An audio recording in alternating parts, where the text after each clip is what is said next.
So this week I did a rope scene with a gentleman called Vincent. Vincent's really interesting. He's been a fetish model for about 16 years. I really want to show you what the conversation, the pre-negotiation was like before we actually tied. As ever, I don't think enough of this stuff gets shown, so enjoy.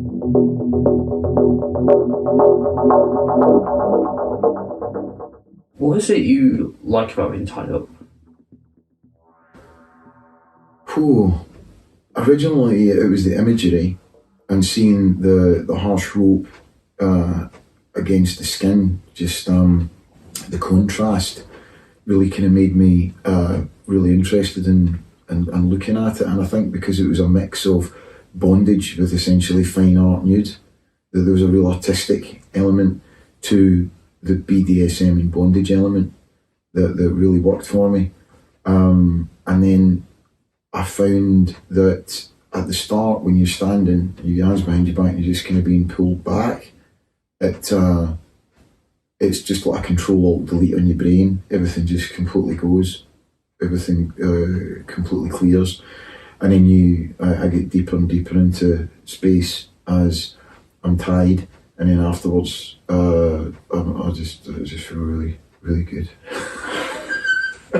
That kind of like that sort of spacing feeling. Have you had that from other types of bondage, or does the rope do something in particular? The rope does in particular. The rope gets me there faster than anything else.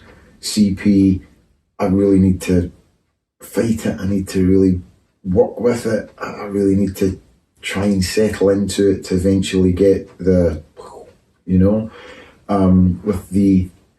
with the rope, it brings me into the space very, very subtly, very smoothly, very deeply eventually, but it just kind of like turns the volume down just gradually like that, and it's just, you feel yourself sinking. It's almost like falling asleep. Yeah. Almost. Whereas with CP, you've kind of got to get through the first half dozen until you eventually get there, and it's like, oh, it's starting to come. Okay, oh, there we go, I'm not feeling it now. And you're still feeling the pain, but then you tend to get the space afterwards. Yeah. I can't get it from I've had it from having collars put on me. You kneel down, you put the collar on, it's just the constriction, and you just go. Sometimes you get it with cuffs, but there's nothing quite like a rope. A bit of rough end rope. I can't beat it. You seem like you're like a bit of a contradiction in some respects. You're very masculine, like you're very strong. Yet from doing rope with you, you obviously are super comfortable with relaxing into things in the right circumstance. Yeah. I know that's very hard, or can be very hard, to get in that headspace. Other people I know who are like that, most of them are also quite wanting to hide that because they're aware of that contradiction. Does that make sense? Yeah, absolutely. Yeah. Whereas you're very kind of confident in your more sedate, more I don't know if submissive is the right submission, word. Yeah. I'm confident in my submission. I never used to be. Yeah. As we were talking about earlier on, I used to be very, very guarded about it, very much in the closet about it. And then I used to have real panics when I'd be halfway through crawling about the floor getting a kicking, or halfway being tied up, feeling really, really good, and then go, oh my God, what would the guys at the gym think if they saw me here? And it was like, I used to have that fight for quite a long time, and I really got over it because it's about me, it's not about anyone else. In life, you're very much the headlining star in your own movie. Yeah. So don't live your life for other people, and if something's good, enjoy it, embrace it, and accept it. But it did take a bit of time it did take a bit of work to get to that point. Yeah. But yeah, I'm very comfortable in my submission. Yeah. And it just is what it is. It's not because I lived a very dominant life or alpha male life, or whatever you want to call it. It's not about that. It's not about, there's this whole kind of cliche of, oh, you got this high-powered lawyer and he's got all this power, and then that's why they come and be submissive. For me, that's not the case at all. This is something that I'm into. It's something that I like, something that I enjoy. It's something that gives me an awful lot back. It's very positive, it's mutually exclusive to what I'm like when I'm not submissive. Yeah. And I think it's better if people look at it that way. They go, okay, what do I like? I like electro. I like needles. I like being dominant. I like being submissive. I actually happen to switch. You know what I mean? Whatever. I think you should just don't analyse it. Just enjoy it. Yeah. You know? I think, because I spent too long, it was discussed as well earlier that I came to terms with this quite late in life, at 30. Not really late in life, but you know what I mean. And then I just sort of lamented the amount of play that I missed out on when I was younger and better looking and more flexible and fitter and more abs. Yeah. It's like, oh, damn. I guess the way I view it is that you can have elements of your personality which are completely contradictory, but they're all important. Of course. And it's really important to me that I don't disrespect other parts of people's personality. So, for example, if you come across quite submissive when I tie you, that I don't put that on you when we're not tying. Does that make sense? Yeah, totally. Yeah. But that's because you're balanced and you're experienced. Yeah. I think that kind of thing, like we discussed earlier, shows a lack of experience, that somebody thinks that because they've seen someone on the internet and they're a sub or they're a dom, that when they're out of role, out of context, they're going to go, oh, they're going to talk to someone a certain way. Yeah. That's completely incorrect, you know. In terms of play, have you got any injuries or anything like that? No. Anything like that? No.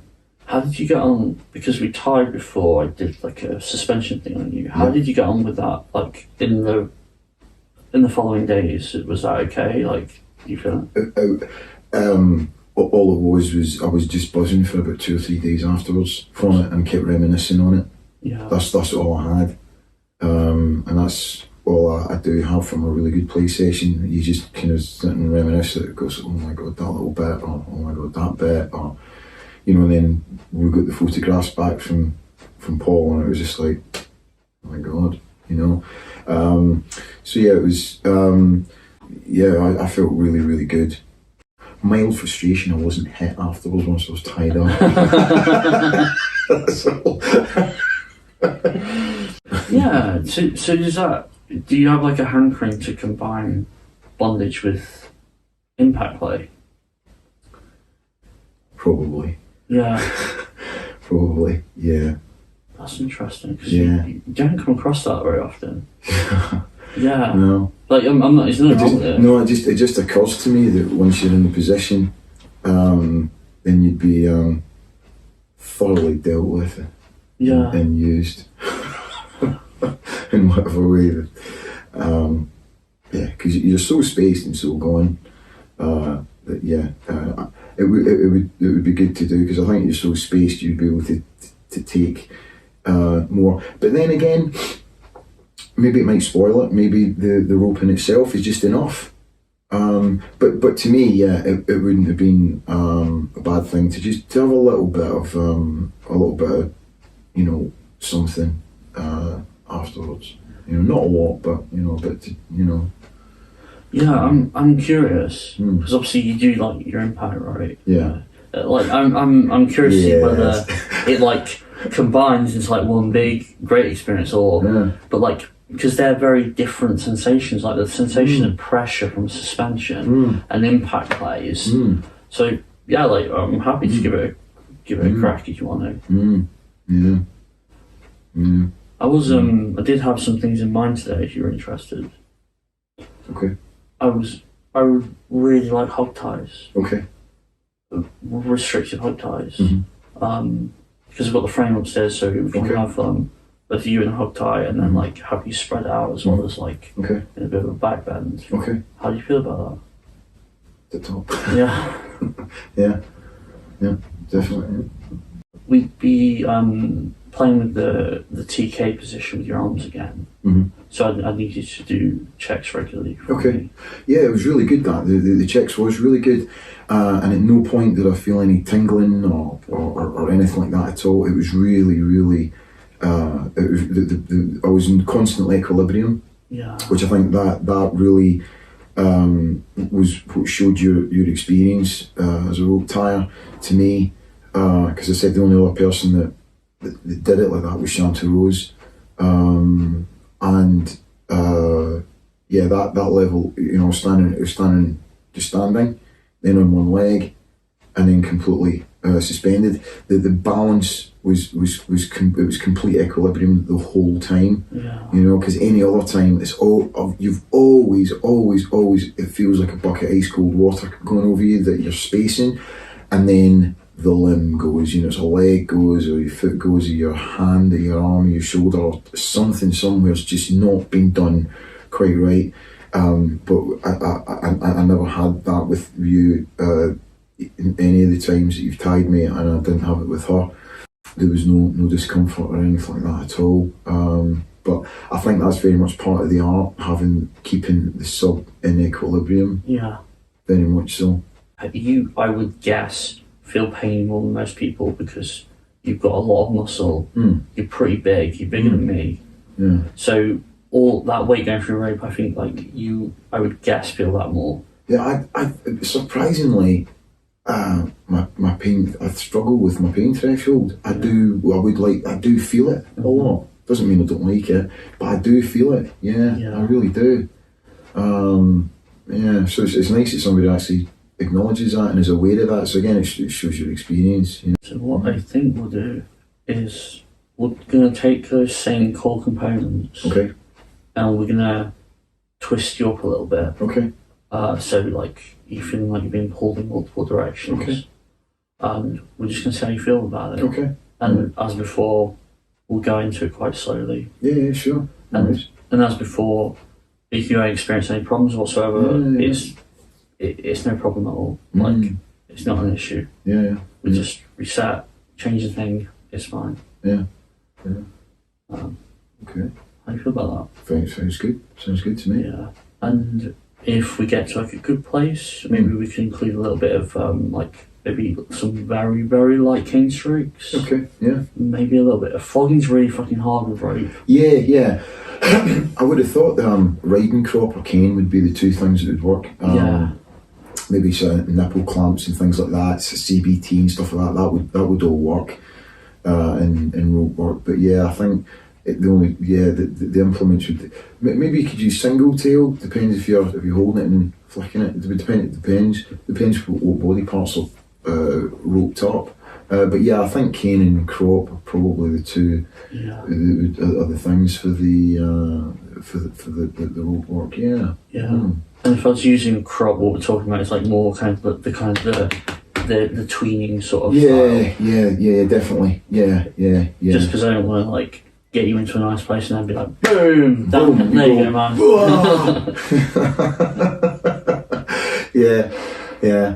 I can't really start to laugh a lot when that happens. I've done a few films and I've burst out laughing, and people think I'm taking the mic, but I'm not. It's just uncontrollable. It's just a reaction.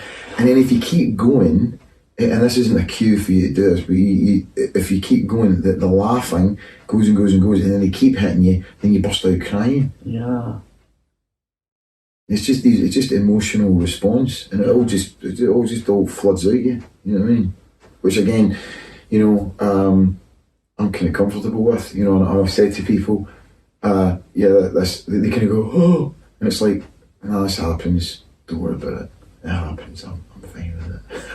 Yeah, this can be an emotional business. It can. Yeah. Well, it's an intense old thing. Hey friends, I hope you enjoyed that video. So we really want to keep free, high quality rope education going. The plan to keep that going was that we were going to use things like YouTube ad revenue. Unfortunately, YouTube, not the greatest fans of content like this. Vast majority of what we do gets demonetized. So in order to kind of make this a bit more of a sustainable project, we set up a Patreon.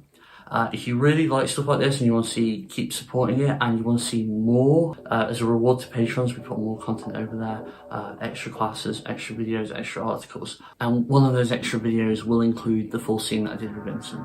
Go check it out, I think you might like it. If not, just keep liking our videos, keep watching them, and we thank you very much. Bye bye.